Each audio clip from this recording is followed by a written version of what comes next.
எளிமையின் பிதாமகன், கல்விக்கண் திறந்த மாமனிதன், king maker. ஆம், அவரே நம் கர்ம வீரர் காமராஜர். நேர்மையான ஆட்சி, எளிமையான வாழ்க்கை, சமூக நீதி, அரசியல் என சொல்லிக்கொண்டே போகலாம்.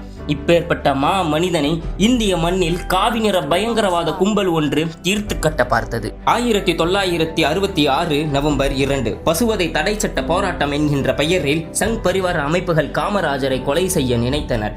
கத்தி, சூலம், பெட்ரோல் குண்டுகள் என பயங்கர ஆயுதங்களை கொண்டு டெல்லியில் அவரது வீடு மதில் சுவர்களை தாண்டி காவலாளிகளை தாக்கி ஒவ்வொரு அறையாக தீ வைத்தனர். சற்று சுதாரித்த காமராஜரின் காவலாளிகள் அவரை ஒரு பத்திரமான அறையில் அடைத்து வைத்தனர்.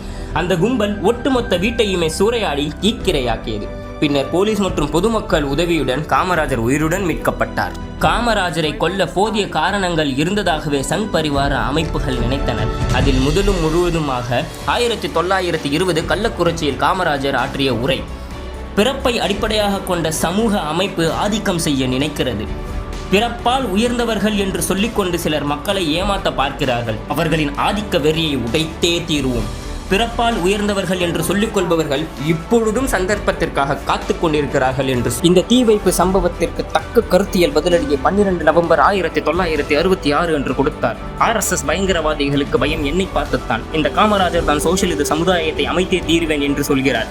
அவர்தான் அதிலேயும் முனைப்போடு இருக்கிறார். என் வீட்டிற்கு தீ வைக்கிறார்கள், ஆனால் நான் இதற்கெல்லாம் பயப்பட போவதில்லை. என் கடமையை செய்தே தீருவேன் என்று சேலம் பேருரையில் சூளுரைத்தார். தமிழகமே சமூக நீதிக்காக கம்யூனல் ஜிஓ மூலம் இடஒதுக்கீட்டிற்காக போராடி கொண்டிருந்தது. ஆனால் அகில இந்திய தலைமையோ அதற்கு எதிரெதிரான பார்வையிலே இருந்தது.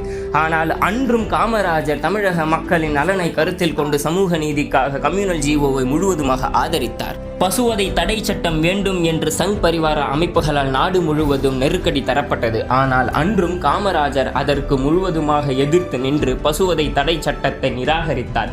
இதுவே RSS சங் பரிவார அமைப்புகளை எரிச்சலூட்டி காமராஜரை கொலை செய்ய நினைத்தன.